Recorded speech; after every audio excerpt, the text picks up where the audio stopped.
Hello and good morning everyone. I welcome you all at Adover's News Analysis. Today is 5th of March 2023 and we are going to discuss important news and articles from The Hindu newspaper. So let's see what important news we got today to discuss. Before starting the video, for PDF join Telegram channel Adover's News Analysis जिसकी link आपको description box में provided है. Make sure video को last तक देखें so that सारी important news आपके यहाँ पर कवर हो. तो चलिए स्टार्ट करते हैं, देखते हैं आज हमें कौन कौन सी न्यूज़ यहाँ पर डिस्कस करनी है. Now our first news is rising cases of cough and fever linked to influenza subtype A, S3N2 virus. Now S3N2 ये जो वायरस इसका जो सब टाइप है सब टाइप ए है, इसके कारण यहाँ पर क्या हो रहा है, कफ एंड फीवर के जो केसेस हैं, कफ एंड फीवर्स के यहाँ पर जो केसेस हैं उसमें हमें राइज देखने को मिल रहा है.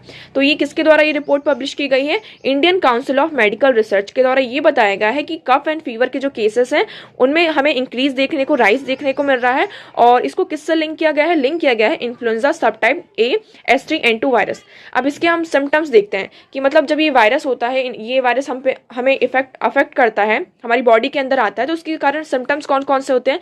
तो देखिए फीवर होता है, कफ, रनी नोज, बॉडी एक, नोजिया, वॉमिटिंग एंड डायरिया. तो ये सारे क्या है सिम्टम्स इसके. अब इसमें हमें क्या करना चाहिए और क्या नहीं करना चाहिए. तो हम डूज की बात करते हैं. तो डूज इज वॉशिंग हैंड्स, हमें अपने हाथों को धोना चाहिए, मास्क का यूज़ करना चाहिए. जो क्राउडेड प्लेस है, जैसे कोई भी इन्फेक्टेड पर्सन है, किससे, H5 है ना, जो ये S3N2 वायरस है, इससे कोई भी पर्सन अगर इन्फेक्टेड है तो वो क्या करे, कंटिन्यूसली अपने जो हैंड्स है उसको वॉश करें, मास्क का यूज़ करें. जो क्राउडेड प्लेस हैं उनको वहाँ पे अवॉइड करें. किसी भी चीज़ को मतलब अपनी आईज एंड नोज़ को यहाँ पर बार बार टच नहीं करना है, ठीक है. और पैरासीटामॉल, जैसे फीवर है ना, इसमें हमने सिम्टम्स की बात की, तो सिम्टम्स में मेनली क्या है, इसमें फीवर एंड कफ है. तो फीवर के लिए कंटिन्यूसली वो किसको लेते रहे, पैरासीटामॉल यहाँ पर लेते रहे, मतलब उनका यूज़ यहाँ पर करते रहे. डोंट्स की बात करते रहे तो हमें क्या नहीं करना चाहिए, taking antibiotics without consulting doctor, shaking hands. अब यहाँ पर बिना डॉक्टर की कंसल्ट के आपको एंटीबायोटिक्स नहीं लेने. हमने यहाँ पे बात करी, आप पैरासीटामॉल ले सकते हैं, है ना, पैरासीटामॉल क्या है, फीवर के लिए आप ले सकते हैं, बट आप किसी एंटीबायोटिक्स का यहाँ पर यूज ना करें without the consultation of doctor, okay. और किसी भी पर्सन से आप यहाँ पे हैंडशेक ना करें, ठीक है, क्योंकि ये क्या होता है, ये जो वायरस है ये एक कम्युनिकेबल वायरस है ना. कैसा, ये कम्युनिकेबल वायरस है, आप मतलब किसी के टच करने से भी ये क्या वायरस होता है, स्प्रेड होता है. तो देखिए इसके कारण ही हमें क्या हो रहे हैं, जो केसेस हैं कफ एंड फीवर के, उसमें हमें राइज देखने को मिल रहा है. और इसके कारण मतलब बहुत सारे जो पेशेंट्स हैं जिनको यहाँ पे हॉस्पिटलाइज किया गया है, तो उनके अंदर हमें सीवियर जो एक्यूट रेस्पिरेटरी इन्फेक्शन है उसमें भी मतलब हमें ये इन्फेक्शंस पाए गए हैं, ओके. तो आई होप आपको ये क्लियर होगा. नेक्स्ट हम मूव करते हैं. तो नेक्स्ट न्यूज़ है हमारी, Australia Japan PMs to visit India ahead of Quad summit. Now अब यहाँ पे क्वाड की समिट होने वाली है, इसके चलते यहाँ पर जो ऑस्ट्रेलिया एंड जापान के प्राइम मिनिस्टर्स हैं वो क्या करेंगे, इंडिया को यहाँ पे विजिट करेंगे. तो देखिए Australian PMO confirm that Albanese will reach India on March 8 and will watch the 4 test match between India and Australia with Modi. Japanese PM set to come March 19.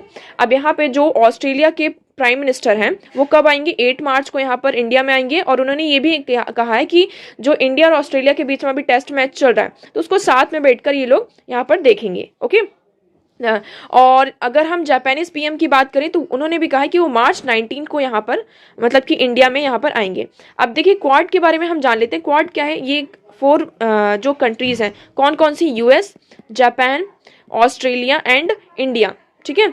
ये 4 कंपनीज का क्या है, ये 4 ये कंट्रीज हैं, इनका क्या है, एक ग्रुप है, ठीक है. अब आप सभी को पता है कि ये जो जापान है इस टाइम पर जो G7 कंट्रीज हैं उसको यहाँ पे G7 जो समिट होने वाली है उसको यहाँ पर ये और उसका होस्ट कर रहा है जापान. और इंडिया क्या कर रहा है, इंडिया G20 जो समिट है उसको यहाँ पर होस्ट कर रहा है. तो देखिए इसमें यही कहा जा रहा है कि यहाँ पर क्या है कि जापान और इंडिया के लिए एक मतलब कि इंडिया के लिए भी बहुत अच्छी अपॉर्चुनिटी है. तो देखिए Tokyo and New Delhi have been trying to match schedule for meeting with Japan hosting G7 in May and India G20 host needing to coordinate their agenda at the highest levels. अब यहाँ पर क्या है, जो हमारे कॉमन एजेंडाज हैं, है ना, यहाँ पर हमारे जो कॉमन एजेंडाज हैं, तो यहाँ पे मतलब कि उनको ये जो बड़े बड़े प्लेटफॉर्म्स हैं, हमने यहाँ पे G7 जापान होस्ट कर रहा है और G20 किसको है, ये इंडिया होस्ट कर रहा है। तो यहाँ पर हमारे जो एजेंडास हैं उनको हम सामने रख सकते हैं, ओके, और उनमें हम क्या कर सकते हैं, कोऑर्डिनेट कर सकते हैं। तो यहाँ पे मतलब एक स्केड्यूल को बनाया जा रहा है कि किस तरीके से यहाँ पर हम क्या करें, स्केड्यूल को बनाएं, ताकि ना इंडिया का यहाँ पे नुकसान हो, ना ही जापान का हो। दोनों जो कंट्रीज है अगर उनको इन्वाइट किया जा रहा है तो वो यहाँ पर समिट में यहाँ पर प्रेजेंट हो। तो यहाँ पे देखिए ये भी कहा है कि Mr. Modi will be travel to Hiroshima as India is special invitee to the G7 summit on May 1921। अब यहाँ पे जो हमारे प्राइम मिनिस्टर है मिस्टर मोदी, उन्होंने ये मतलब कि ये जो G7 की समिट है वो कब होगी, मई में होगी, है ना, मई में होगी ये समिट। तो यहाँ पर जो हमारे प्राइम मिनिस्टर हैं वो कब जाएंगे, टोक्यो या हिरोशिमा जाएंगे, कब, मई 19 एंड 21 को, ठीक है, 19 से 21 19 में से 21 मई तक वो मतलब हिरोशिमा में रहेंगे, ठीक है। अब देखिए हम ये क्वाड के बारे में समझ लेते हैं। हमने देख लिया कि जो टोक्यो है, जापान है सॉरी, तो वो क्या कर रहा है, G7 को यहाँ पे लीड कर रहा है, होस्ट कर रहा है, और इंडिया है G20 को यहाँ पर होस्ट कर रहा है। अब इसी के चलते यहाँ पर हमारी क्वाड की भी क्या होने वाली है, एक समिट ऑर्गेनाइज होने वाली। क्वाड के बारे में हम जान लेते हैं। यहाँ पे 4 आपकी डेमोक्रेसीज हैं, कौन कौन सी, India, Australia, US and Japan. इनका मेन क्या है, देखिए, all 4 nations find a common ground of being democratic nations and also support the common interest of unhindered maritime trade and security. अब यहाँ पे उनको एक कॉमन ग्राउंड मिला। इनके बीच में क्या कॉमन है कि चारों जो है कैसी कंट्रीज हैं, ये डेमोक्रेटिक कंट्रीज हैं, डेमोक्रेटिक नेशंस हैं, और इनको यहाँ पर क्या है, मैरीटाइम ट्रेड एंड सिक्योरिटी में भी इनके क्या है, जो सपोर्ट और कॉमन इंटरेस्ट है वो कॉमन है, ठीक है। अब इनका एम क्या है, free and open prosperous Indo Pacific reason. अब देखिए क्वाड को देखिए, यहाँ पर क्या जाता है आपका, इंडो पैसिफिक रीजन। तो यहाँ पर हमारा जापान है, इंडिया, ऑस्ट्रेलिया और ये US, ठीक है। तो ये यहाँ पर ये क्वाड बन जाता है। तो इस रीजन में हमें क्या करना है, फ्री, ओपन एंड प्रोस्परस जो ट्रेड है उसको यहाँ पे इंश्योर करना है, ठीक है। तो the idea of Quad was first mooted by Japanese prime minister Shinzo Abe in 2007. However, the idea couldn't move ahead with Australia pulling out it, apparently due to Chinese pressure. अब यहाँ पे ये जो आइडिया था quad का, ये जो quad का जो आइडिया था, ये कब रखा गया था, जो जापानीज प्राइम मिनिस्टर थे 2007 में, उनके द्वारा ये आइडिया रखा गया था। बट ऑस्ट्रेलिया क्या कर रहा था, इससे हमेशा पुल आउट कर रहा था। इसका रीजन क्या था, चाइनाज का प्रेशर, यहाँ पे चाइनीज प्रेशर था, जिसके कारण ऑस्ट्रेलिया यहाँ पर पुल आउट कर रहा था। बट यहाँ पे 2017 में फाइनली 2017 में इंडिया, ऑस्ट्रेलिया, US, जापान एक साथ आए और उन्होंने यहाँ पर ये क्वाड्रिलेटरल कोलिशन मतलब कि इस क्वाड को यहाँ पे फॉर्म किया। तो ओके, आई होप आपको यहाँ पे क्वाड से रिलेटेड सारी चीजें क्लियर होंगी। नेक्स्ट हम बात करें सिग्निफिकेंस क्या क्या है इसमें। तो इसका क्या है सिग्निफिकेंस की, free, open and prosperous and inclusive Indo Pacific region serve as a long term interest of all countries in the region and of the world at large, ठीक है। तो हमारा मेन रीजन क्या है, जो हमारा इंडो पैसिफिक रीजन है वहाँ पे free, open and prosperous inclusive growth हो, ओके। नेक्स्ट है कि जो भी हमारे कॉमन चैलेंजेस है, जैसे कि टेररिज्म एंड प्रोलिफरेशन, तो उसको हम साथ में मिलकर क्या करेंगे, टैकल करेंगे, okay. Cooperation to curtail DPRK, democratic people's republic of Korea. अब democratic people's of republic of Korea, यहाँ पे उसका जो न्यूक्लियर और मिसाइल प्रोग्राम्स हैं जो कि अनलॉफुल एक्ट्स के जरिए वहाँ पे किए जा रहे हैं, तो उसको क्या करना है, हमें कर्टेल करना है, ठीक है। Involving the US and Japan in development projects in south Asia will yield the necessary finances. अब यहाँ पे क्या है, US एंड जापान की अगर हम टेक्नोलॉजी की बात करते हैं तो बहुत ही ज़्यादा क्या है, हाई है, ठीक है, बहुत ही स्ट्रॉन्ग टेक्नोलॉजी है यहाँ की, आप तो एक तरीके से कह सकते हैं। तो यहाँ पर US एंड जापान के साथ हम क्या कर सकते हैं, जो साउथ एशिया है वहाँ पर हम डेवलपमेंट प्रोजेक्ट्स ला सकते हैं, उनको यहाँ पे इन्वॉल्व करेंगे, टेक्नोलॉजी आएगा, इवन फाइनेंस भी यहाँ पे क्या होगा, उनसे हमें मिलेगा। तो नेसेसरी फाइनेंसिंग भी प्रोवाइड की जाएगी, जिससे कि जो साउथ एशिया है वहाँ पर जो भी डेवलपमेंट प्रोजेक्ट्स हैं उसके ईल्ड में ये हमारे लिए बहुत ज़्यादा इंपॉर्टेंट रोल प्ले करता है, ओके। नेक्स्ट अगर हम बात करें इंडिया के लिए क्या सिग्निफिकेंस है क्वाड की, तो by joining a Quad India has taken a significant turn to its policy for subcontinents. अब यहाँ पे इंडिया ने क्वाड को ज्वाइन करके क्या किया है, अपनी पॉलिसी को, यहाँ पे जो सब कॉन्टिनेंट पॉलिसी है उसमें एक सिग्निफिकेंट टर्न है।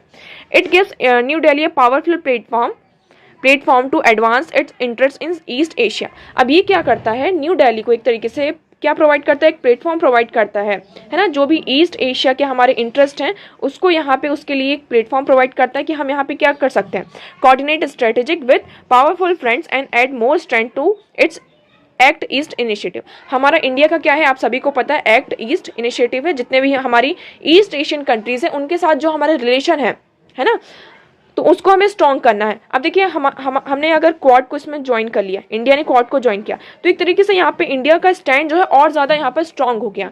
अब जो हमारी एक्ट ईस्ट जो हमारा इनिशिएटिव है उसको क्या होगा, एक स्ट्रेंथ यहाँ पर प्रोवाइड होगी। जियो स्ट्रेटेजिक टर्म में देखें तो इंडो पैसिफिक है ना, as opposed to Asia Pacific has been gaining currency. पहले जो इंडो पैसिफिक रहता था अब उसको कैसा अपोज किया जाता था, एशिया पैसिफिक अपोज किया जाता था। अब इसको यहाँ पे क्या मिलेगी, थोड़ी तवज्जो ज़्यादा मिलेगी। और जो हमारे टाइज हैं यूएस, ऑस्ट्रेलियन, जापान के साथ, उसमें भी हमें क्या मिलेंगे, बेनिफिट्स मिलेंगे, डिप्लोमेटिक लेवरेजेस है ना, और जो डिफेंस का जो हमारा बर्डन है वो भी क्या होगा, थोड़ा यहाँ पे शेयर किया जाएगा एक साथ। तो ये देखिए इंडिया के लिए बहुत ही इंपॉर्टेंट रोल प्ले करता है कौन, क्वाड। ओके अब यहाँ पे इश्यूज भी हैं क्वाड के साथ। क्या क्या इश्यूज हैं, यहाँ पे कोई एक डिफाइंड विजन नहीं है। Although there is a potential for cooperation, यहाँ पे पोटेंशियल तो है कॉपरेशन का पूरा, बट एक अगर हम बात करते हैं एक स्ट्रेटेजिक मिशन की, एक मैकेनिज्म की, कि आप कोई भी यहाँ पर जैसे कि हम कोई काम करने जा रहे हैं, कोई भी यहाँ पे पॉलिसी लेकर आए इनके बीच में है ना, कोई भी चीज़ लेकर आए, तो उसका एक मैकेनिज्म होता है, कि स्ट्रेटेजी होती है कि इस मिशन को हमें कैसे आगे फर्दर इम्प्लीमेंट करना है, किस तरीके से हमें आगे चलना है। तो इसके लिए यहाँ पर कोई भी आप कह सकते हैं कि मैकेनिज्म नहीं है, ठीक है। तो इसमें यही कहा जा रहा है कि ये क्या है, अनडिफाइंड विजन है। यहाँ पर मैरीटाइम डोमिनेशन की बात की जा रही है कि the entire focus on the Indo Pacific makes the quad maritime. अब यहाँ पर इनका मेन फोकस जो कहाँ है, इंडो पैसिफिक में है ना, rather than a land-based grouping, raising question whether the cooperation extend to Asia Pacific and Eurasian regions। अब इसमें जो हमारा मेन फोकस यही कहा जा रहा है कि किसमें है, इंडो पैसिफिक में है, ठीक है, इंडो पैसिफिक रीजन में। यहाँ पर जो हमारा कॉन्टिनेंट है, जो लैंड ग्रुपिंग तो कंट्रीज के बीच में हुई है ना, तो यहाँ पर हमारा मेन फोकस किस पर होना चाहिए, लैंड बेस्ड ग्रुपिंग पर होना चाहिए। बट जो पूरा फोकस है वो किस पे है, इंडो पैसिफिक रीजन पर है, जिसके कारण यहाँ पे जो कॉपरेशन है उसमें हमें एक्सटेंड दिखाई देते नहीं नजर आ रहा है। Okay India's aversion of alliance system. The fact that India is the only member that is adverse to the Treaty of Alliance has slowed down the progress of building a stronger quadrilateral engagement। अब यहाँ पे क्या है कि India का क्या है, आप कह सकते हैं ट्रीटी अलायंस सिस्टम है ना, मतलब कि यहाँ पर हम ना तो यूएस के ब्लॉक में है ना यूएसएसआर के ब्लॉक में, एक तरीके से ऐसा आप कह सकते हैं, जिसके कारण यहाँ पे क्या जो हमारी प्रोग्रेस है ना, जो प्रोग्रेस है उसमें हमें थोड़ा सा डिले स्लो डाउन दिखाई देता नजर आ रहा है। तो हमने क्वाड से रिलेटेड आई होप सारी चीज़ें आप हमने डिस्कस कर ली, क्या थी, आपको सारी चीज़ें यहाँ पर क्लियर होंगी। नेक्स्ट हम मूव करते हैं, नेक्स्ट आर्टिकल है हमारा। इस न्यूज़ को हमने कुछ दिनों पहले ही जनवरी में इसको डिस्कस किया था कि इसमें क्या हो रहा है कि जो आसाम के यहाँ पे मॉइडम्स हैं है ना, चारादियो जो ईस्टर्न आसाम है, चारादियो, वहाँ पे 19 मॉइडम्स हैं, ठीक है। तो इनको यहाँ पे क्या किया जा रहा है कि जो यूनेस्को वर्ल्ड हेरिटेज साइट है उसके लिए यहाँ पे इनका जो नेम है रिकमेंड किया गया था, तो इसको यहाँ पर क्या करना है हमें कि यूनेस्को की वर्ल्ड हेरिटेज साइट में इंक्लूड करना है। और इसी के चलते यहाँ पर ये हमने मतलब कि ऐसा किया था हमारे प्राइम मिनिस्टर ने। उसके बाद इसको यहाँ पे जो जितने भी क्राइटेरियाज होते हैं, रिक्वायरमेंट्स होती हैं किसी भी हेरिटेज साइट को यहाँ पे लिंक होने के लिए यूनेस्को से, तो ये सारी जो क्राइटेरियाज हैं, जो रिक्वायरमेंट्स है, उसको यहाँ पे पूरी कर रहा है। इसलिए इसको जो असम का ये पिरामिड लाइक स्ट्रक्चर है, देखिए, तो Assam's pyramid like structure known as moidams and maidams had meet all the technical requirements of UNESCO world heritage culture, है ना, मतलब जितने भी यहाँ पे टेक्निकल रिक्वायरमेंट्स है उसको यहाँ पे मीट कर रहा है यूनेस्को की वर्ल्ड हेरिटेज सेंटर के लिए। तो इसको यहाँ पे किस में इंक्लूड कर लिया गया है, यूनेस्को वर्ल्ड हेरिटेज साइट में। अब इसके बारे में हम थोड़ा सा यहाँ पे देख लेते हैं, we have discussed it already, but एक बार और देख लेते हैं। तो इसमें क्या है, Charaideo maidams represent the late medieval 13 to 19 century. यहाँ पे क्या है, ये चारादियो मैडम से ये कब रिप्रेजेंट करते थे, जो हमारा लेट मेडिवल है 13 to 19 सेंचुरी, ठीक है ना। और यहाँ पे एक ट्रेडिशन था कि जो ताई अहोम कम्युनिटी मिली, यहाँ पे आसाम में एक ताई अहोम कम्युनिटी थी, तो उनके जो मतलब आप कह सकते हैं प्रिंस थे है ना, जितने भी यहाँ पे रॉयल फैमिलीज के पीपल थे, उनको यहाँ पर क्या किया जाता, रूल किया जाता था। और वहाँ पर फिर क्या किया जाता, एक पिरामिड लाइक स्ट्रक्चर यहाँ पे प्रिपेयर किया जाता था, ठीक है। तो देखिए, the instances the mortal remains of the members of the Ahom royalty who used to be buried with their paraphernalia. Okay. After the 18th century, the Ahom rulers adopted the Hindu method of cremation and began interring the cremated bones and ashes in Madam at Charadiyo. पहले तो ये लोग मतलब क्या करते थे, graveyard में, मतलब मतलब कि जो बॉडीज होती थी उसको यहाँ पे गड़ाया जाता था, ठीक है। फिर उसके बाद यहाँ पे 18th सेंचुरी के बाद से उन्होंने क्या अडॉप्ट कर लिया, जो हिंदू मेथड था, है ना, तो जो क्रिमिनेशन के हिंदू मेथड से उसको यहाँ पे यूज कर लिया। मतलब अब इसको वहाँ पे क्या बॉडी को यहाँ पे क्रिमिनेट किया जाता था। उनकी जो एशेस थे, है ना, जो राख होती है, हिंदू में क्या होता है, हिंदूज में ये होता है कि जो जब किसी भी पर्सन की डेथ हो जाती है तो उसको यहाँ पे जलाया जाता है। तो उन्होंने भी यही मेथड को, जो क्रिमिनेशन की मेथड है, इसको अडॉप्ट किया। और उनके जो एशेस होते थे उसको भी यहाँ पे क्या करते थे, बोन और जो एशेस बचते थे तो उसको यहाँ पर जो मैडम ऑफ चरादियो उसमें वहां पर उनको क्रिमिनेट किया जाता था। ओके, अहोम किंगडम्स के बारे में देखिए तो देखिए इस तरीके से ये पिरामिड लाइक स्ट्रक्चर ये इस तरीके से बना हुआ। टोटली कितने 90 हैं, 90 यहाँ पे पिरामिड है। ओके, अहोम किंगडम क्या है, ये 1228 में यहाँ पे स्टैब्लिश हुआ था in the Brahmaputra valley of Assam. The Ahom kingdom retain its sovereignty for 600 years. मतलब देखिए अहोम किंगडम 600 साल तक यहाँ पर अपनी सोवरेनिटी को इसने बनाकर रखा था, ठीक है। इसके फाउंडर कौन थे, चाओलुंग शुकापुआ, ठीक है ना, शुकाफा 13th सेंचुरी की ये रूलर्स थे। Ahom rulers the land till the province was annex by British India in 1826। अब ये अहोम कब तक रूल किया, 1826 तक। 1826 में फिर यहाँ पर ब्रिटिशर्स आ गए थे और जिसके कारण यहाँ पे उनको ट्रीटी ऑफ यान दाबू साइन करनी पड़ी और यहाँ पर वो फिर ये जो एरिया था वो पूरे किसके अंडर आ गया था, यहाँ पर ब्रिटिशर्स के अंडर में आ गया था। ओके, तो आई होप आपको यहाँ पे सारी चीजें क्लियर होंगी। नेक्स्ट मूव करते हैं। तो देखिए scrub typhus combination of therapy can save more lives. अब पहले ये क्या है स्क्रब टाइफस, इसके बारे में हम समझते हैं।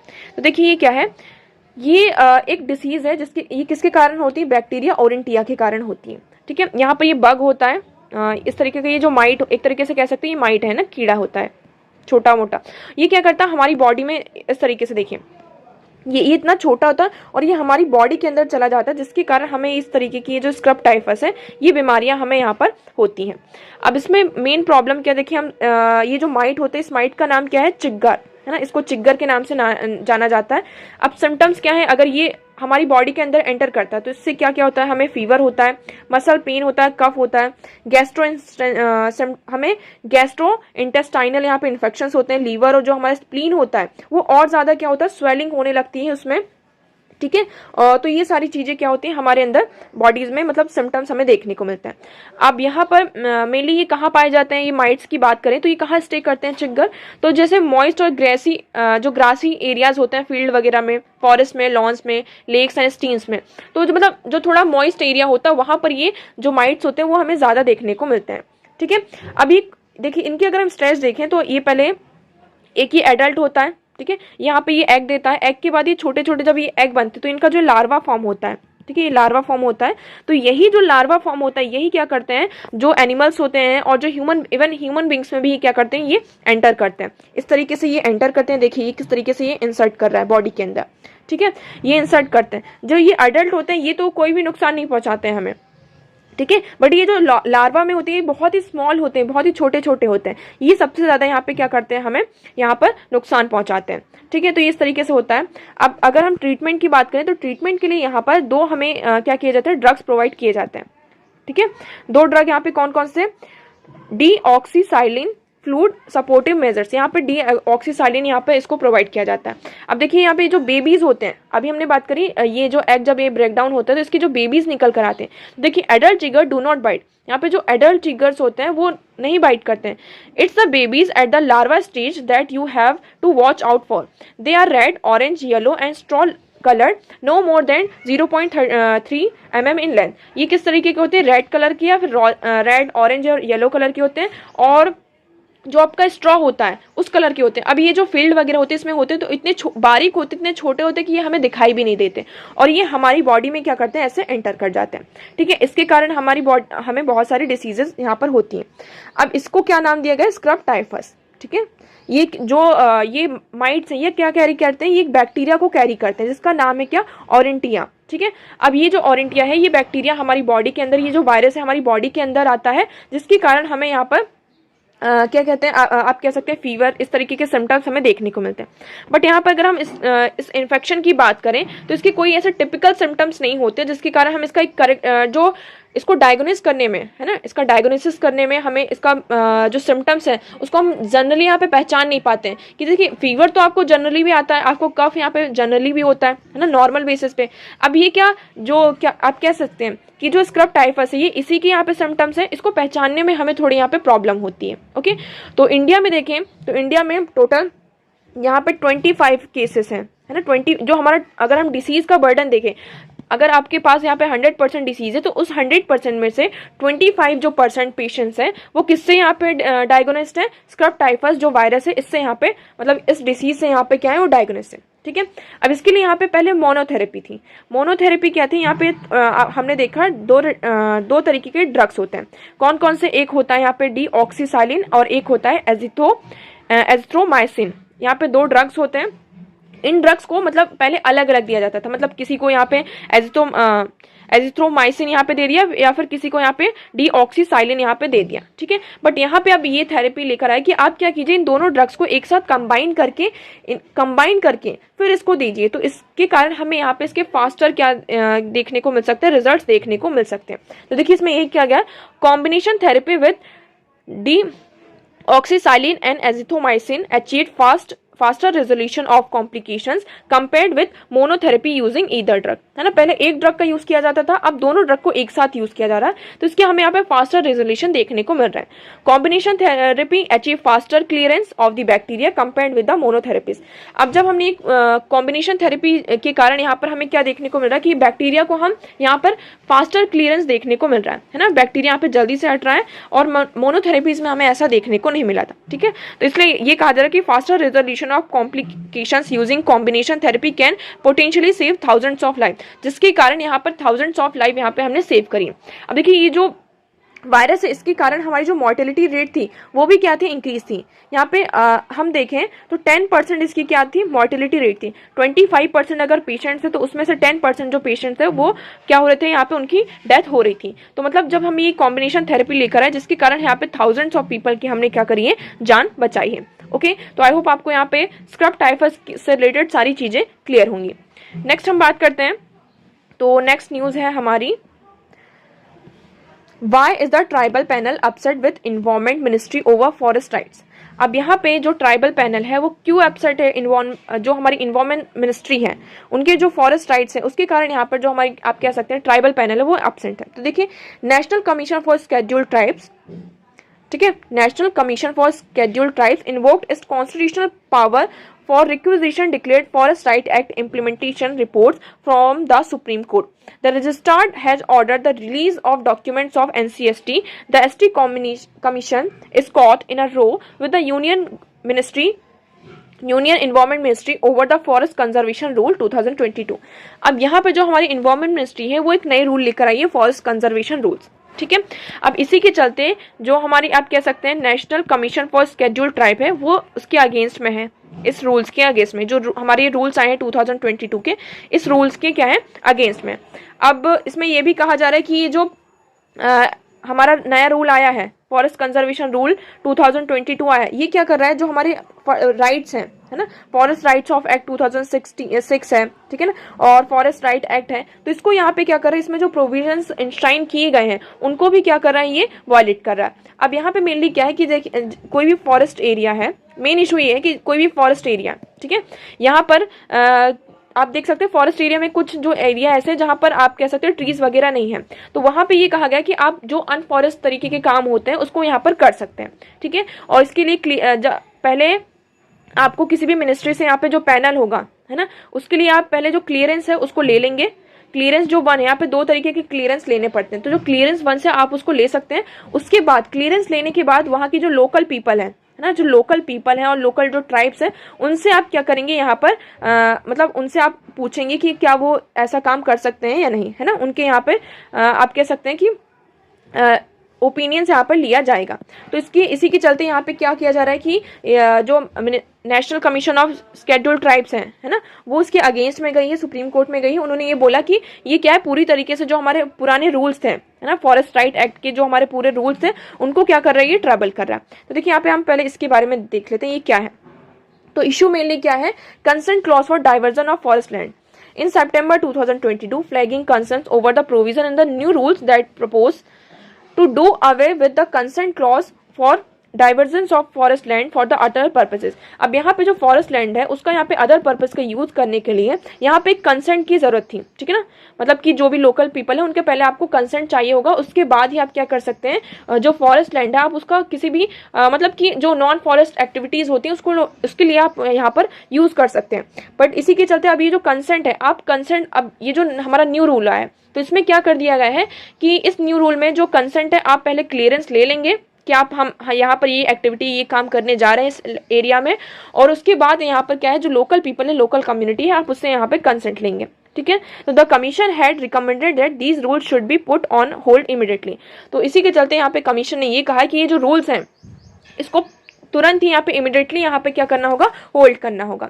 अब देखिए कंसेंट ऑफ ग्राम सभा, जैसे कि NCST has pointed out that FCR 22 has done away the provision to mandatory seek the consent of gram sabha before the stage 1 clearance. यहाँ पे जो स्टेज 1 क्लियरेंस होती है तो हम यहाँ पे बात करते हैं, NCST ने ये कहा कि जो हमारे अभी न्यू रूल्स आए हैं FCR 2022 के जो रूल्स आए हैं, इन्होंने क्या दूर कर दिया है, जो हमारा कंसेंट होता है सबसे पहला क्या होता है कि अगर आप ये जो फॉरेस्ट एरिया है यहाँ पर कोई भी ऐसी एक्टिविटी करने जा रहे हैं जो कि हमारे फॉरेस्ट को हार्मफुल यहाँ पर हार्म कर सकती है, तो इसके लिए आपको क्या करना था, जो ग्राम सभा थी है ना, उससे यहाँ पे कंसेंट लेना होता था before the stage 1 clearance. But यहाँ पे आप कंसेंट कब ले रहे हैं, ये जो स्टेज 1 क्लियरेंस है उसके बाद यहाँ पर क्या हो रहा है, कंसेंट लिया जा रहा है, ठीक है। इवन स्टेज 2 क्लियरेंस के बाद भी यहाँ पे क्या किया जा रहा है, कंसेंट लिया जा रहा है। तो इसी को यहाँ पे कहा जा रहा है कि ये जो हमारा कंसेंट का प्रोविजन है इसको यहाँ पे हमें रिटर्न कीजिए, मतलब कि ये जो आप ये प्रोविजन लेकर आए इसको अभी ही मतलब कि इमीडिएटली इसमें होल्ड लगाइए। ओके, हम यहाँ पर कंजर्वेशन रूल 2022 की बात कर लेते हैं। इसमें क्या क्या प्रोविजन है, इसमें फॉर्मेशन ऑफ कमिटी, यहाँ पे एक कमिटी बनाई जाएगी जिसमें क्या होगा, एक ये एडवाइजरी कमिटी होगी, ठीक है। Regional empowered committee at each of the integrated regional offices and screening committee at union and governmental level की यहाँ पे एक कमिटी होगी। फिर इसमें कंपनसेटरी अफॉरेस्टेशन भी यहाँ पे किया जाएगा, जैसे कि यहाँ पे कोई फॉरेस्ट एरिया से यहाँ पे कोई अफॉरेस्टेशन है इसको यहाँ पे किया जाएगा। यहाँ पे प्राइवेट प्लांटेशन को भी क्या किया गया है, इंक्लूड किया गया है। द रूल्स में a provision for private parties to cultivate plantation and sell them as land to companies who need to meet compensatory afforestation target। अब यहाँ पे क्या किया गया है, इसको एक तरीके से पूरा प्राइवेटाइज कर दिया गया है, आप ऐसा कह सकते हैं कि जो लैंड एरिया है उसको यहाँ पे क्या कर सकते हैं, जो प्राइवेट पीपल है ना, प्राइवेट इंडिविजुअल है, वहाँ पे वो प्लांटेशन कर सकते हैं, और उनका जो एक जैसे कंपनीज वगैरह है उनका आप कह सकते हैं कि कंपनसेटरी वहाँ पे अफॉरेस्टेशन टारगेट्स होते हैं, उनको मीट करने के लिए कंपनीज को यहाँ पे अलाउ कर दिया कि आप क्या कर सकते हैं, वहाँ पे प्लांटेशन कर सकते हैं, ठीक है। Prior to the updates rule, state bodies would forward documents to the FAC that would also include information on the status of whether the forest rights of local and area was settled, ठीक है। यहाँ पे ग्राम सभा का जो consent है अब उसकी कोई ज़रूरत नहीं है, यहाँ पर हम अभी देखा, इसी के चलते यहाँ पे क्या हो रहा है, जो कमीशन है वहाँ पे डिमांड करी कि ये जो रूल्स है इसको यहाँ पे होल्ड ऑन लगाइए, ठीक है ना, इसको यहाँ पर होल्ड कीजिए। यहाँ पे क्या किया गया, अलाउ बिल्डिंग्स इन फॉरेस्ट, और जो building area, right to construct structure for bona fide purpose including forest protection measures and residential unit up to an area 20 to 50 square kilometer at one time relaxation। अब यहाँ पे जो forest area है, जैसे कि ये फॉरेस्ट एरिया, तो यहाँ पर आप क्या कर सकते हैं, कंस्ट्रक्शन भी कर सकते हैं, मतलब कि bona fide पर्पज के लिए आप यहाँ पे कंस्ट्रक्ट भी, बिल्डिंग वगैरह को यहाँ पे कंस्ट्रक्ट कर सकते हैं, ठीक है। तो इसमें ये सारी चीजें, मतलब कि ये जो हमारे न्यू रूल्स हैं, तो इसी के चलते मेन यहाँ पे जो प्रोविजन है हमारा, जो ग्राम सभा का जो कंसेंट है, इससे यहाँ पे कमीशन को सबसे ज्यादा प्रॉब्लम है। तो उन्होंने ये कहा कि ये जो रूल है इस पे, यहाँ पर ये जो प्रोविजन है इस पे आप इमीडिएटली होल्ड यहाँ पर लगाइए। ओके, तो आई होप आपको यहाँ पे सारी चीजें क्लियर होंगी। सो वीडियो कैसा लगा कॉमेंट सेक्शन में जरूर बताइएगा, वीडियो को लाइक करना ना भूलें। So that's for all today, thank you so much for discussion.